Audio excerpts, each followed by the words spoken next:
Hi guys, welcome back to my channel. As you can see from the title of this video, I have a major life update that I really wanted to share with you guys, and it's mainly the reason why I've been missing from YouTube for the last couple of months. Since 2021, this has been the main focus of my life, and I've been planning, packing and doing all the documentation required for this major event, and that is I've moved to London. It was a huge process that was ongoing for almost a year.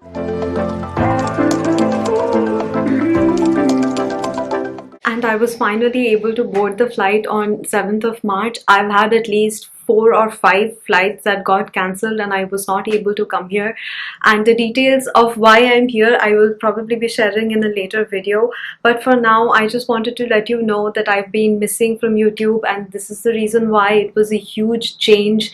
I had to pack my entire life back in India and bring it here, while keeping in mind the baggage limit on the airplane so that I didn't have to get charged extra. So in case you want to know about the flight details and any of you are also planning to move from India to London or United Kingdom, then I can give you some helpful tips in this video. The first one being that most flights, there is a chance that they will get cancelled. Things will get settled down from April onwards, but in March also the flights are mostly booked and few flights are flying, and Air India is not the best option. That is what I have learned from personal experience. There are other flights which are flying, and Virgin Atlantic is a very good option if you are flying from Mumbai or Delhi. There will be a direct flight for Virgin Atlantic from Mumbai and Delhi, and those are much more reliable, and the baggage limit is also pretty decent, comparable with Air India. That is actually a misconception that I had initially, that Air India had the highest baggage limit, but that is not the case. In fact, the service was pretty deplorable. I had a connecting flight from Delhi, and just as I was about to board my connecting flight, I was just about to step into the flight, they stopped me and they measured my hand luggage and they took extra money, and that is 3,000 Indian rupees per kilo. That is what they charged me for extra hand baggage right when I was about to board the flight.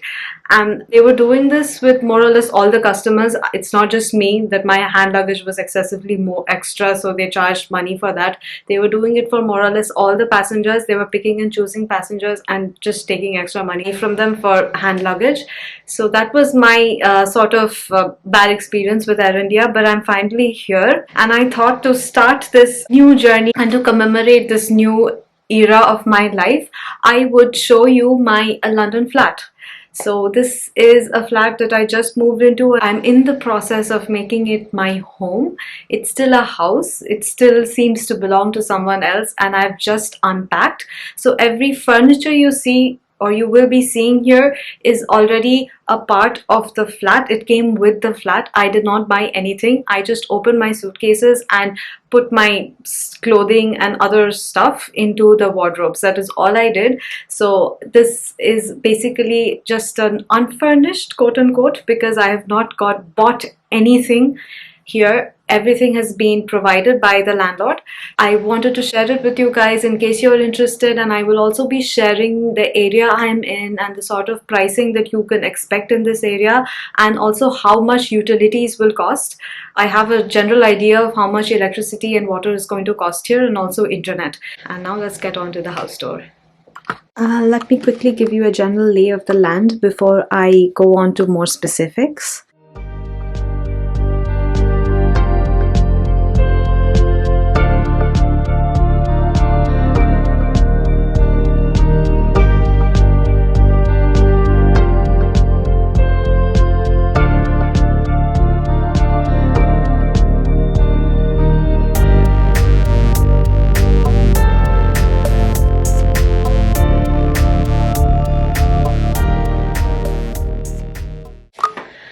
I mean, what are the odds of me filming a video today and there being construction work being done next door? So my neighbor is renovating, so there'll be a lot of construction noises. I'm very sorry for that. I really need to film this video today because the weather is very unpredictable. I just saw some sun and I thought, yes, now it's time to shoot the video. So this is the front door here. This is a very cute letterbox. Something so quintessentially English. And here is a utility cupboard which also has the fuse box. I'm just having my vacuum cleaner and some cardboard boxes here. Up here you will have the entryway with a radiator, and it's a pretty decent entryway, and a lot of things can be done here. If you're into home decor, please give me some DIY tips on how to revamp an entryway and make it look a little bit better. On the right side is the bedroom. So it's pretty neat. The furniture, as I said, was already present, so I just added my duvet and my quilt. This is a random office chair that is sitting here, and a little chest of drawers. One of the best things about this house is the amount of storage that there is. This is the first time in my entire life where I have more storage than I have things. Usually my wardrobes are always overflowing, and I'm always looking for a way to save space and organize my stuff so that I can maximize space. But thank God all those days of worry is over now, and this is the best part about this flat. It has so many wardrobes, so many well planned wardrobes, that it makes my day. This is the wall to wall wardrobe here. This is a very nice large mirror, and like I was saying, very well planned wardrobes with a lot of hanging space. As you can see, most of it is like empty, and I can't even reach the rod that is up there. But now I have more excuse to buy clothes. So this is the entire wall-to-wall wardrobe. And there is another one that is here. Excuse the mess inside. I've just unpacked and just dumped everything here. So this is also another wardrobe. Nice and spacious with another mirror here. There is wall-to-wall carpeting here in the apartment. Also, the light is excellent when it's sunny here. The light outside is absolutely stunning. Look at those clouds. On the left of the entryway is the bathroom and the living room. Let's start with the living room. There's not much going on here. There's a couch and a table and another table and more chairs. So this flat has a whole lot of chairs, way too many for one person. Here again is a lovely window, so much of natural light. It really is mood elevating, because yesterday was so dreary and it was so dark and windy and rainy. I really don't know what I would have done if there was not enough windows in this house. It would have been so dark and damp. This again is having wall-to-wall carpeting, and there is also a little nook here. There is no door, but it's like sort of a study nook. Again, there is a bookcase which came with the flat, and this table and chair, and oh, the sunlight. I never thought I'd be the one for sunlight, but after yesterday's horrible weather, I can understand its appeal. And now we have the kitchen. Again, it was fully furnished with the oven. It has an induction hob. It also has an electric chimney here. Lots of storage space. This is the refrigerator, and more storage space at the bottom, and the washer and dryer. Again, there's a lot of natural light coming in to the kitchen as well. So that was the flat tour. It's a pretty decent sized flat for one person. There's a lot of empty space in the living room where I can exercise, which is great because I am in self-isolation and I cannot go out for exercise yet. So for the next 10 days, I will be in self-isolation, and that is as per the UK government regulations. And if I want to get released early, I'll have to take a test, which is a test to release test, and that is taken on the 5th day. So after the 5th day, I will have to post my test, and on the 6th day, I will get the results. If my test is negative, then I can go out.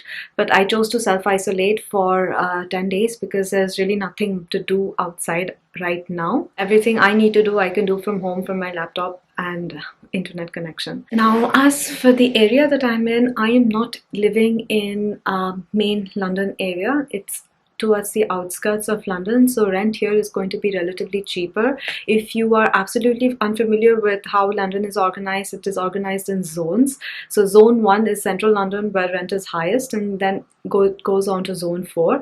Now I don't live in any of these zones. I live right outside. It is in the Surrey County, so it is just outside London, maybe half an hour to 40 minutes train journey.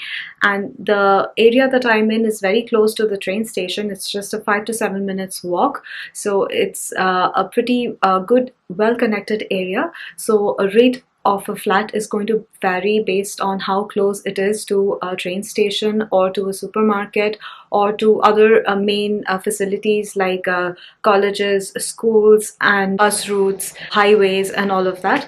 So this area is very well connected. It is very close to the highway which runs right outside my house, and it is also very close to the train station. So given that, the rent is going to vary around 800 to 1050 pounds. So 800 is going to be towards the interior and 1050 is going to be bang in the city, in the town center.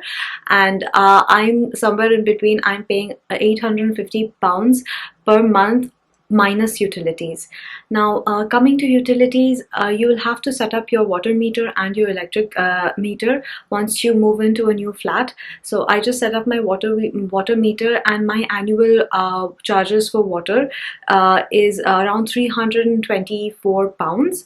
So you can choose to pay that monthly, you can choose to pay that annually, quarterly, bi-yearly, anything that you want. And this water meter that I have is a fixed amount, so I can use as much water as I want, and the charge is still going to be the same.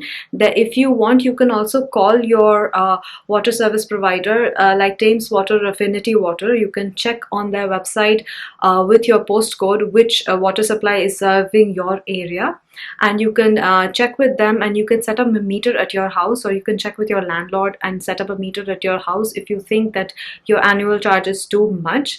That is an avenue I will consider, but after a few months, because right now I'm just settling in. And as for internet charges, you can check with Sky, TalkTalk, or you can just use your phone as a hotspot, which I'm doing right now because I did not have a chance to set up a Wi-Fi. Most of these Wi-Fi or internet providers are going to set up the connection free of cost. TalkTalk is a very good provider. A lot of people use it, and I've heard it's really popular and the connection is very good. So for optic fiber connection, it charges around 23 to 25 pounds per month, and for the normal broadband connection, it is around 22.5 pounds a month, which is still a lot compared to India. In India, we do not used to pay this much for our internet services, but the internet here is pretty good and it's very high speed. At least that is what TalkTalk claims, and I think TalkTalk is more reasonable than Sky.